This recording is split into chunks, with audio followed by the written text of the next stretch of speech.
Hi, today I want to talk about a bit of prepping. I sometimes do that, but there's a lot of information on YouTube. But here's my take on it because of a prepper channel, right?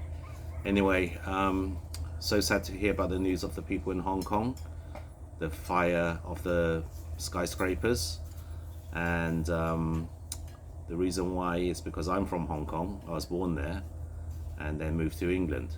However, looking at the scene, the fire started in one building and then it spread it quickly into the other 7 buildings, I think, around that. And my condolences to all the people has lost loved ones and been affected by this and other tragedies around the world. However, just got me thinking, it's like, what would I do in that situation?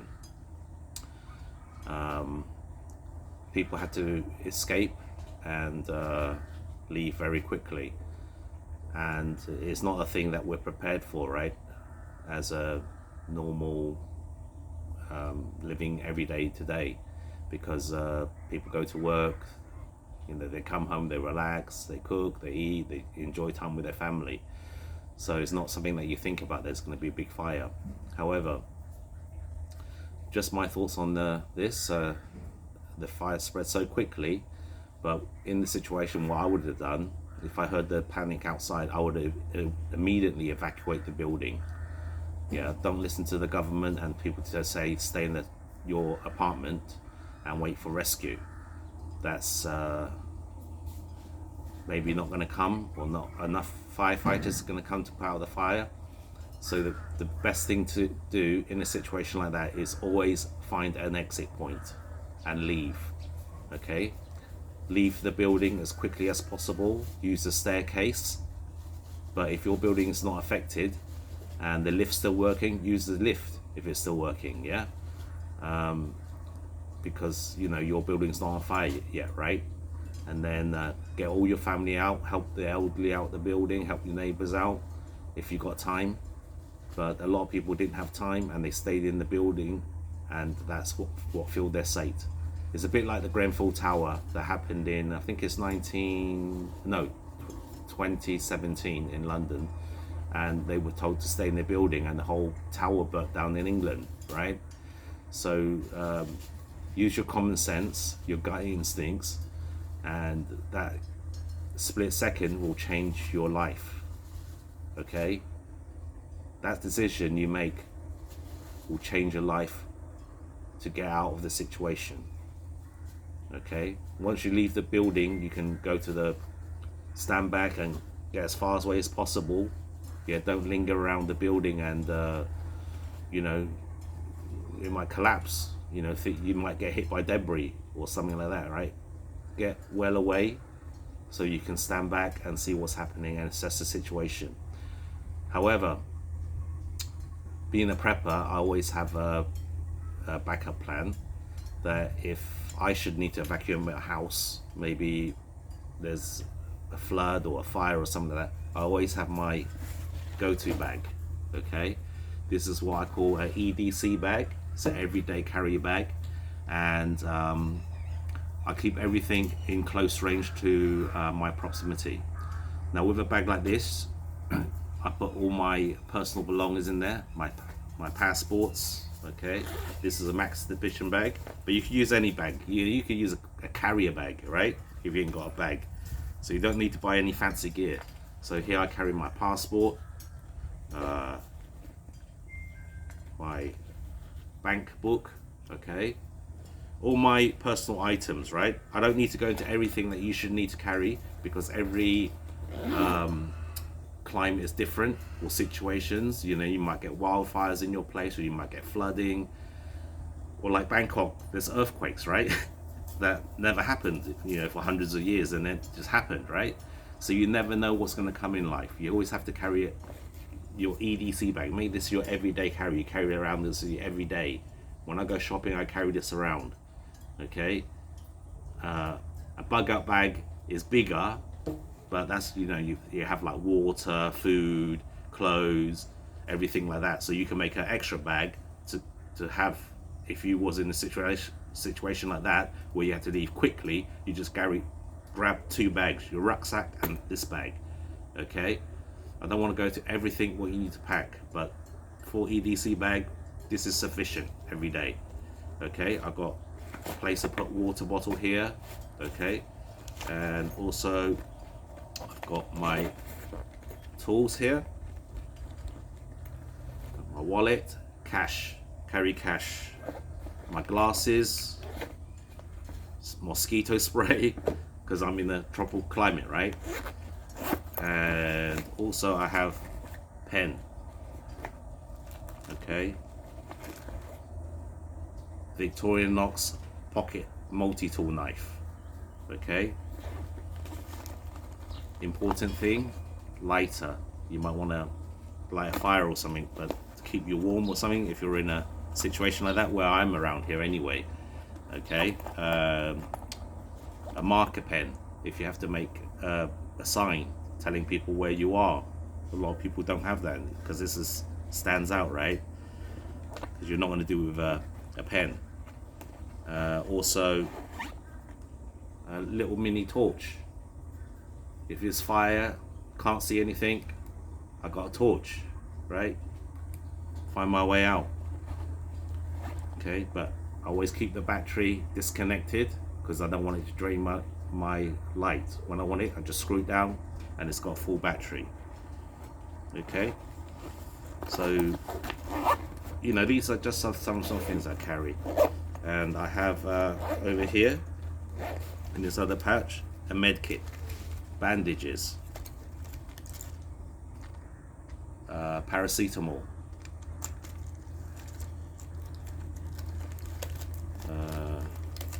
Imodium in case you get diarrhea or something like that. Okay, I have a small little mirror, maybe for signaling or, you know, looking at your face or see if there's any cuts or damages. That's very handy, little mirror like that. I got steri strips, which is really good. I got plasters. Okay, so it's just a basic thing. You could build a big med kit, like, you know, in America people build like trauma kits, like if you got a gunshot or something like that, but the likeliness happening in my area is like minimum. So build your own bug out bag. So build an EDC bag, everyday carry bag. Okay, it's not too heavy. Yeah, this is like doable. You don't want to be carrying a rucksack around like every day, right? You just want to carry a small EDC bag that you have useful items just in case. Okay, the other day I sliced up my finger here real bad. Okay, really bad, and the blood is really deep, and the blood was splurting out. So you need to learn how to do first aid, right? Luckily I studied this before. So you put pressure on the wound, okay, run it underneath a cold water tap, okay, and for 10 minutes it should stop bleeding. If it doesn't, don't keep on lifting the towel up, yeah, just take another towel and put it on, okay, until the bleeding stops. Once the bleeding stops, clean the wound, okay. And luckily I had the steri strips, so I applied that to pull the wound together, okay, and then plastered it because my waterproof, like I got skin plaster as well that I've ordered now, because my one's run out and it's dried up, so it's expired, so it's no good. So always check your medical kit. So I've got the new skin plaster coming, which is very good because you can apply it, but I'll show you that when I get it. Okay, and so you have this EDC bag, okay, where it's easy to grab and go straight away. Have money, have all your jewelries, everything like that in a separate bag. All your valuables, yeah, like jewelry or your gold or whatever, you know, have that in your big bug out bag. So you just put that on and you go, yeah. Anything of value to you. I mean, you can't take the whole house, okay? Just take what you need to get away safely, and then if you can come back to your apartment, which is great, everything's okay. But if, like in Hong Kong, everything's burned up and gone, right? And also what I do, I have things like this close by. So these are two-way radios, okay? I have this in my cupboard. All my prepping gear is there. So if I need it, you know, it's like a Arnold Schwarzenegger movie, yeah? You want your gun, you grab your gun, you grab this, you grab that, and you go. So I can grab these two and stick them in here, right? And exit the building. Now, why these are good, that if you have family, you give one to one, you train them how to use it, and should you get lost and or the cell towers go down, you have a way to communicate with your loved ones or your neighbors or anybody, yeah, that you are, you know, working with, or your community, right? So you have two-way radios, okay? These are excellent. Just turn them on, make sure they're all charged. Make sure they're all charged, right? So you can just click and communicate with anybody, okay? Channel mode. And you can talk, you can communicate. Like, where are you? Oh yeah, I'm over the park, you know? And come and meet me there. This is a life or death situation maybe, right? But if you've got communication, you can find people. Okay, just switch up.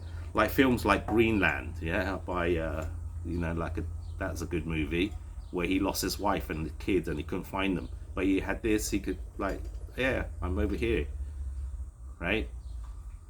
So you get your gear prepped. You know, I don't tell you to buy stuff, yeah? My channel is not about selling you anything. It's that make do with what you have and buy the important things that you need to get out of a situation. I mean, I've got hundreds of knives and hundreds of other useless stuff that I don't use, you understand? And it's a waste of money. The thing is, prep sensibly. Be a sensible prepper. Yeah, you don't need to have every gun, every bag, every rucksack, everything, yeah? You have communication, you have a cutting tool, you have medical supply, you have things like that. You have, you know, a bug out bag and an EDC bag, okay? It could save your life. I mean, you look at the people in Hong Kong right now, yeah? They haven't got a home to go to, yeah? But because they live in the city, hopefully the government will give them shelter, or people will, you know, find something for them, okay? Maybe stay with family for a while, yeah?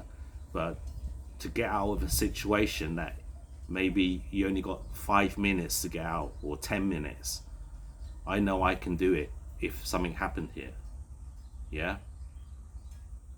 But as I said, being prepared is better than not being prepared, okay? The last thing you want to have is everything lying around in your house, like your money, your this, your watch, your all your valuable items, and you got to go and run around and try to get it, and by that time, you know, it might be game over for you because you stay behind too long. So the thing is, remain calm. Yeah, that's the most important thing. Remain calm when you're pressure tested. You have to remain calm. Like when I cut myself, I didn't like panic, yeah? I just remained calm, went through the procedure, learned the stuff from YouTube, done my, you know, basic knowledge, okay, in my head, and I remained calm and the situation, and all was good. Yeah, if you panic, that's the last thing you want to do, right? The first thing you do is get your family out, your loved ones and your neighbors, the old and elderly people that can't go down the stairs. If they have to go down the stairs, maybe you have to carry them down the stairs, right? Okay, so you got to be fit as well. You can't be, you know, 300 pounds or something like that. Yeah, so you got to look after your body. You got to look after yourself. Yeah, I was a reasonably fit guy when I was younger, but now I don't know, because I'm 57. Okay, but I don't go running every morning and stuff like that. But when the adrenaline pumps, it will kick in, and you got to do what you got to do. So anyway, that's just a short video about prepping, and I hope you pack a EDC bag that you carry every day, okay, like going shopping, everything like that. So if you're caught in a situation where you're out of your house, you still have some basic items, okay? And as I said, a bug out bag as well with all your clothes, your water, you know, build a proper bug out bag that you think you need, and have that close to all your things that you need, like, you know, shortwave radios, EDC bag, you know, bug out bag. Okay, I hope you found this useful, and if you like videos like this about prepping, I might do some more, but let me know what you want me to talk about in the comments. And yeah, take care everybody, because you never know when shit's gonna hit the fan. Peace.